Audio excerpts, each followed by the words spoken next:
बिल्कुल, मैं आता हूं आपके पास, इस पर और विस्तार से बात करेंगे। देखिए, एक अहम खबर, लोकसभा स्पीकर ओम बिरला ने मास्क पहनने की अपील की है लोगों से। स्पीकर ने कहा सभी सांसद मास्क जरूर पहने। मास्क के लिए लोगों को जागरूक करने का काम भी सांसदों की तरफ से होना चाहिए, ये लोकसभा स्पीकर ओम बिरला ने अपील की। आज हमने देखा जब सत्र की शुरुआत हुई तो लोकसभा के स्पीकर ओम बिरला खुद भी मास्क पहनकर आए थे और उन्होंने सभी सांसदों से लोगों को मास्क को लेकर जागरूक करने की अपील भी की।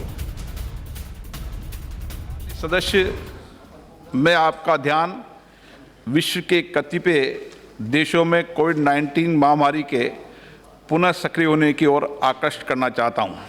कोविड-19 के पिछले अनुभवों को देखते हुए हमें निरंतर सतर्कता और सावधानी रखने की आवश्यकता है।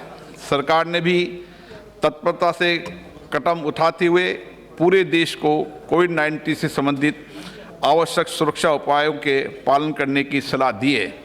मेरा आप सभी माननीय सदस्यों आग्रह है, हम सभी उन सुरक्षा उपायों का पालन करें, मास्क का प्रयोग करें तथा इस संबंध में जन जागरूकता फैलाने में अपना योगदान दें। मेरा विश्वास है, जैसे हमारे देश ने पहले भी सामूहिक प्रयासों से कोविड-19 पर विजय प्राप्त की थी, हम आगे भी उसी प्रकार से इस महामारी को रोकने में सफलता प्राप्त करेंगे। तो यहाँ हमने सुना किस तरीके से सदन में ये अपील की गई है। पीयूष हमारे सहयोगी इस वक्त हमारे साथ है। पीयूष, और ये तो हम देखते आए हैं, प्रधानमंत्री भी वक्त रहते हुए लोगों के बीच आए हैं, देश को संबोधित करते हुए याद दिलाया है हर वेव के दौरान कि किस तरीके से कोविड अप्रोप्रिएट बिहेवियर को जल्द से जल्द समय रहते लागू कर लेना चाहिए। और आज की समीक्षा बैठक के बाद भी क्या हम ये एक्सपेक्ट कर सकते हैं?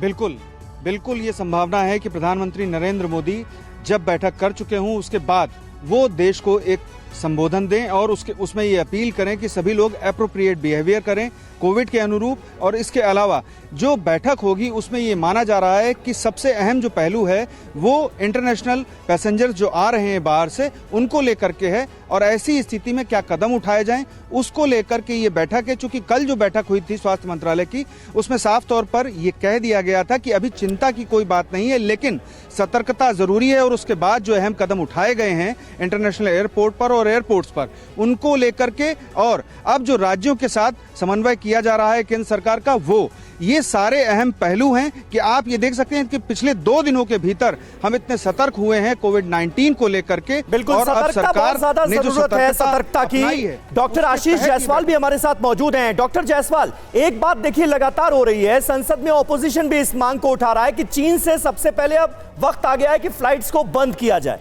इसकी इजाजत ना दी जाए। अभी जो मौजूदा सूरत हाल है, चीन और कुल मिलाकर 5 देशों में जिस तरह के आंकड़े सामने आए हैं कोविड के, उसे देखते हुए क्या आपको लगता है ये वक्त आ गया है, जरूरी कदम है ये जो उठाया जाना चाहिए?